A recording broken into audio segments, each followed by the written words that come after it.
Voyage. Hey listeners, this is Dan Benamore, head of podcasts at Voyage Media. The story you're about to listen to was created in our incubator and was someone who wanted to share a story with the world. At Voyage, we believe great stories come from anywhere and that everyone deserves an opportunity to be heard. So far, we've made over 40 hit movies, shows, and podcasts from storytellers from around the world. If you have a story to share and have always believed it could make a great movie, show, or podcast, please visit www.story2podcast.com to learn more. Thanks. The holidays mean more travel, more shopping, more time online, and more personal info in more places that could expose you more to identity theft. But LifeLock monitors millions of data points per second. If your identity is stolen, our US-based restoration specialists will fix it, guaranteed, or your money back. Don't face drained accounts, fraudulent loans, or financial losses alone. Get more holiday fun and less holiday worry with LifeLock. Save up to 40% your first year. Visit lifelock.com/podcast. Terms apply.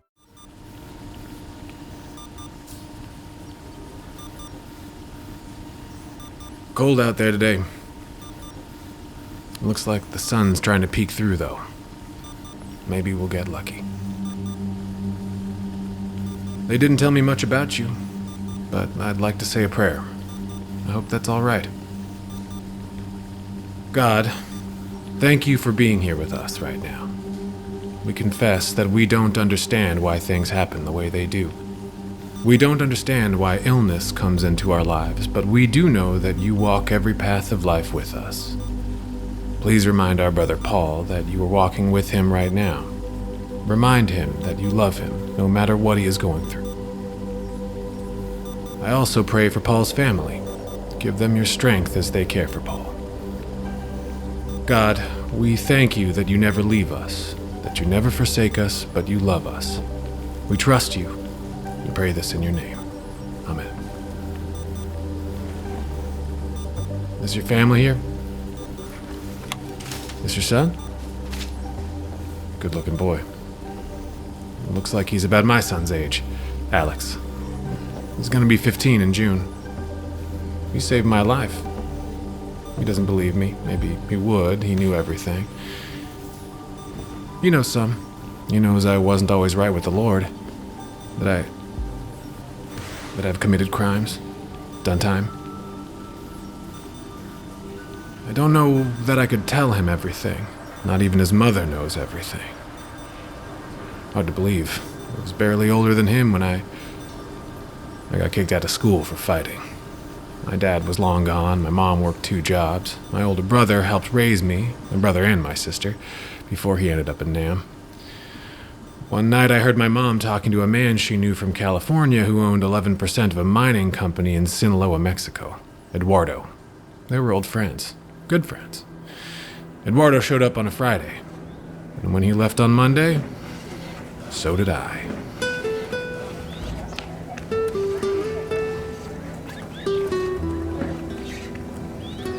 Two weeks later, I found myself in a mining camp in a small village called Walter Rio, near Durango, Mexico. The place I'd call home for the next 18 months. I'd never left the country before, never even heard Spanish spoken before. There couldn't have been more than 200 people in Walter Rio. I loved it. The people, the food. To me, it was the adventure of a lifetime, like something out of a book. After a few days, Eduardo was gone, and I was left in the care of Ruben, a man of few words, but kept one eye on me and a pistol on his hip at all times.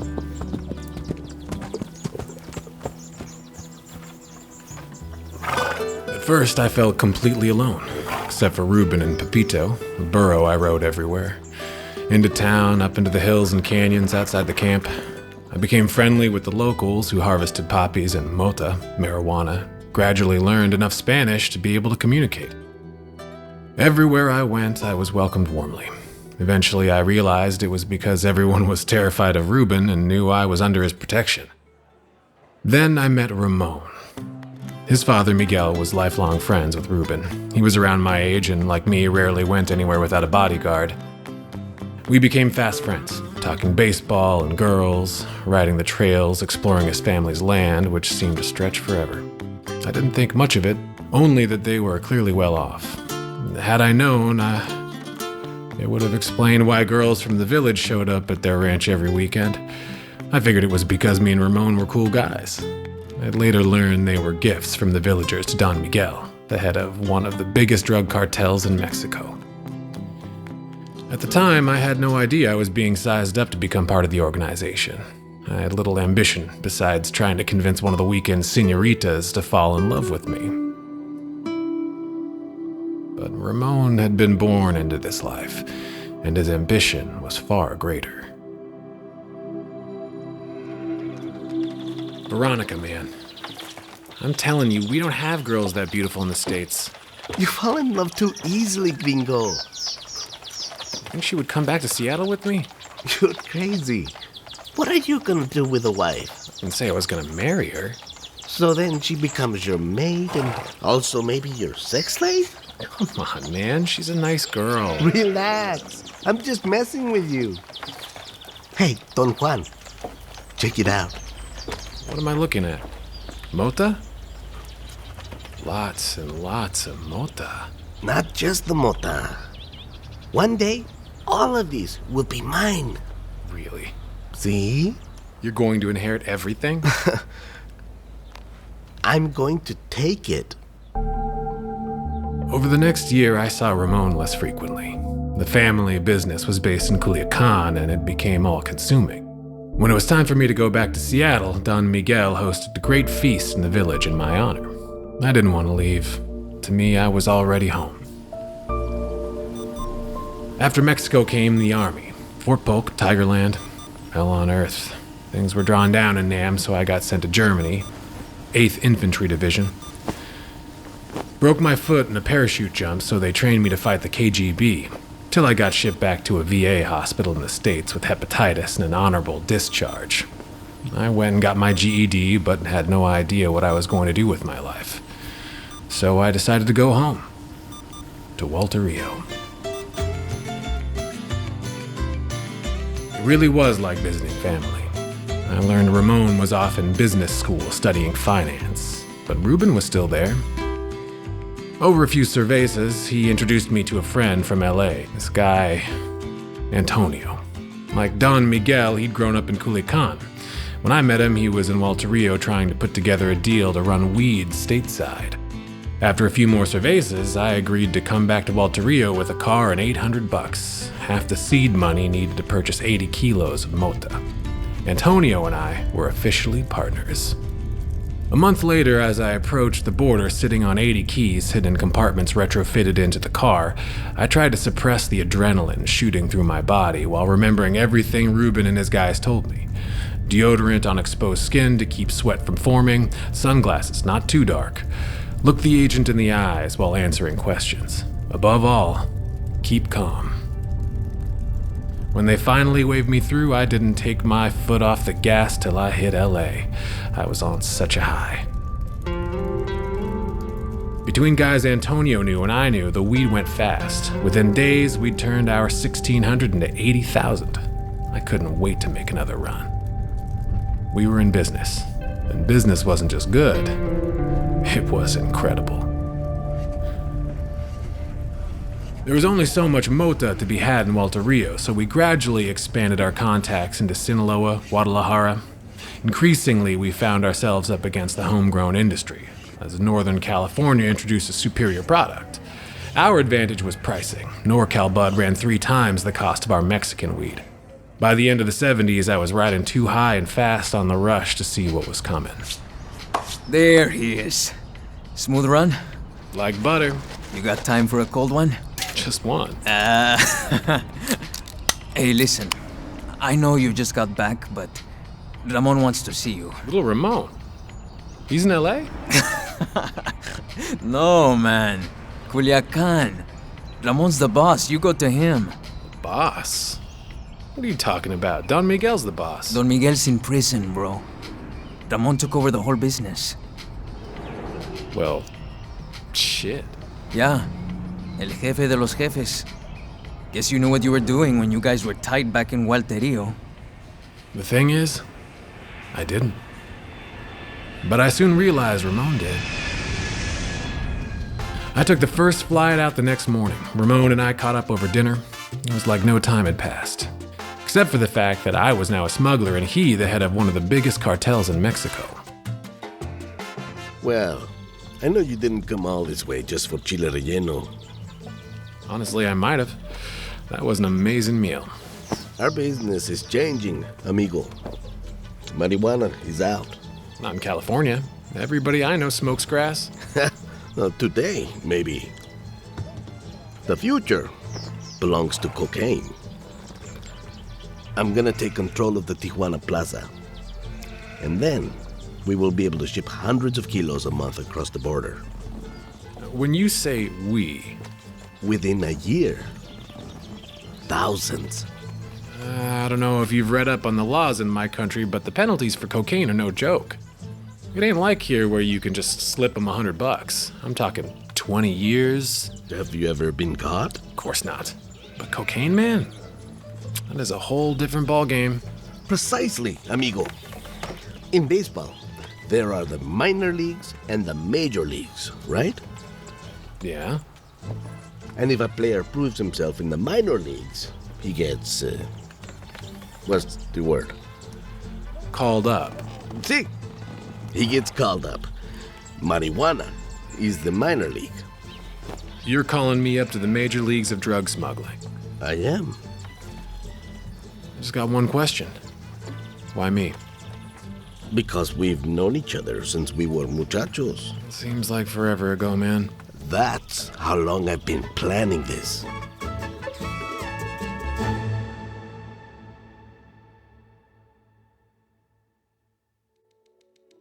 Ramon wanted to establish a foothold on the Pacific Northwest, Sacramento all the way up through Canada and on into Alaska. And so that's what we did. It was the 80s, after all, the era of excess. Reagan and the war on drugs, malls and music videos, yuppies and nightclub culture. Everybody and their grandmother snorting up everything they could get their hands on. Basically an unlimited demand for what we were supplying. But if marijuana and coke were two different highs, same held true for the players involved. All my years running weed, I never carried a piece. It was all hugs and handshakes. Suddenly there's AKs and Uzis. I'm arming drivers, hiring enforcers, security, not to mention all the lawyers. More money, more problems. Luckily, I never developed a taste for coke, only what it could yield. Unlike Randi. When I met her, she was bartending at this place out by the airport. She says it was love at first sight. I always tease her, sure, if it meant you and the coke. Thanks, Randi. Harold, right? My friends call me Hal. So what should I call you? Anything you like. Yeah? How about Lowrider? That is your Harley out there, the 78? Yeah? Nice ride. I dated a guy who owned an 81, the Sturgis. I always wanted to feel what an original was like. That a line? I don't know, did it sound like one? Bet you've heard them all. You'd think so. Once in a while, some guy manages to surprise me. What's the best one you ever heard? Probably, I like my bartenders like I like my mimosas. Bottomless. Did it work? Do I look like the kind of girl who's into guys who drink mimosas? I guess not. I need something stronger, you know? Is that a fact? So the word on the street is you're the man. Yeah? I mean, that's what I heard. The man. People talk, you know? Guess they do. Shit, I'm sorry. Before. I didn't mean... One of the barbacks told me you hooked him up with an 8-ball last week. So you heard I'm the guy. See, originally you said you heard I was the man. The man. Very different from the guy. Trouble. That's what I'm gonna call you. I didn't even know what my life was missing till I met Randi. She was an addict, but she was someone I could trust. I didn't love what coke did to her, but I loved what she did for me. She made me want to be a better man. Gave me a reason to keep my personal and business life separate. She knew Antonio was my business partner. She knew we moved product. I told her the less she knew, the better. And she believed me. I'd take her out whenever Antonio was in town with whatever girl he was with, especially Gloria. She and Glo got to be like sisters for a while until, well. Anyway, me and Randi ended up getting married in Mexico. It was an amazing time. Randi was happy, our customers were happy, Ramon was happy. I thought it would last forever. 20 by 20. Slopes look pretty pure to me. Let me just get my lift ticket. What the? Police, get down! You're under arrest! Police, get down! Get your hands on your head! We have police for the search warrant! It all came crashing down in the summer of '84. By the time the judge sentenced me to 10 years, all I remember thinking is he might as well have given me life. I would never survive a decade in a cage, especially not in Folsom. Folsom Prison in the 80s was notoriously violent and extremely territorial. When word got out that I was connected to the cartels, the Mexican mafia looked out for me. That and the fact my record made it clear I wasn't cooperating with law enforcement were the keys to my staying alive. But meanwhile, my body had other ideas. You're so thin. And your skin. What are they doing to you, Hal? Doc says hepatitis C. They've got to get you out of here. You've got to see somebody. I'm trying, Randi. You look good. 37 days. 2 meetings a week. Wish I could be there. No, you don't. Trust me. I joined a Bible study group on Wednesdays. One day at a time. You and me both. I'm proud of you, baby. Listen, I've been thinking. You didn't sign up for all this. I don't know, maybe it's better if you... What are you saying? I'm saying if you got a walk, I wouldn't hold it against you. When we were on our honeymoon, that guy who came up to us at the bar, the one you said was a lawyer, he was on the news. They said he was responsible for at least 11 murders, including a mother and her 2 kids. Beheaded. That stuff only happens in Mexico. That kind of thing doesn't happen here. You can't promise me that. Randi. We entered into a covenant, and I have no intention of breaking it. But if we're gonna get through this, if we're gonna survive this, I need to know there is something worth coming out the other side for. I need to know there's a plan, Hal. I'm working on it. I'll figure something out, I promise. The truth was, I was completely lost. The walls were closing in, the state and the feds kept trying to cut deals with me. But there was a code, an unspoken one I'd agreed to when I first became a narcotraficante. They would have to break me before I ever broke it. And then, on October 19th, 1987 at 3 o'clock in the afternoon, I found Jesus. Or rather, he found me. A lifelong sinner, down on his knees in the concrete floor of a prison cell, and he forgave me. People have asked me to describe the moment of my transformation, but words can't really explain such an anointing. All my guilt, my anger, my pain left my body in that moment. I was truly born again. 5 days later, I was rushed onto a transport plane and flown to the Federal Medical Center in Springfield, Missouri. My liver was shutting down. I was listed as terminal. They asked if I wanted to volunteer for an experimental drug called alpha interferon 2B. I had nothing to lose, but if it worked, there was so much I wanted to do, that I needed to do. I'd never been a believer in miracles, but after 3 months of injections, I was cured. I was moved off the medical ward, took a job counseling inmates, and then accepted an offer to train and be certified in prison hospice. Devoted the next 18 months to hospice and to my seminary studies, and eventually became an ordained pastor. I found my calling, my true calling, the work I wanted to do for the rest of my life. I was afforded an early release in 1990, and my plan was to open an antique shop, a hobby and a dream I'd flirted with before everything went sideways. It'd allow me to start fresh while building my ministry. But I knew it was only a matter of time before the cartel reached out. I just didn't think it would be so soon. Antonio invited me to Las Vegas to celebrate my freedom, just the 2 of us. I could tell something was off from the jump. You sure you don't want a drink?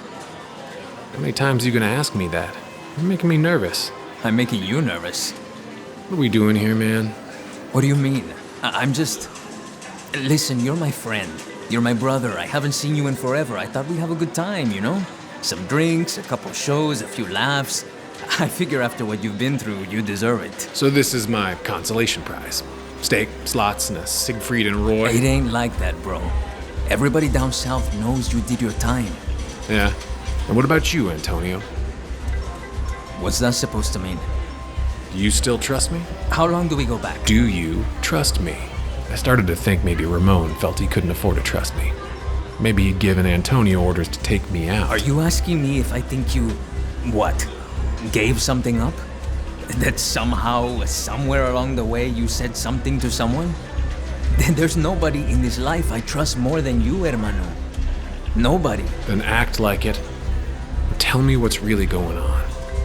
I watched his hand lift toward the inside of his jacket, before his eyes flipped toward the ceiling. Not here. What?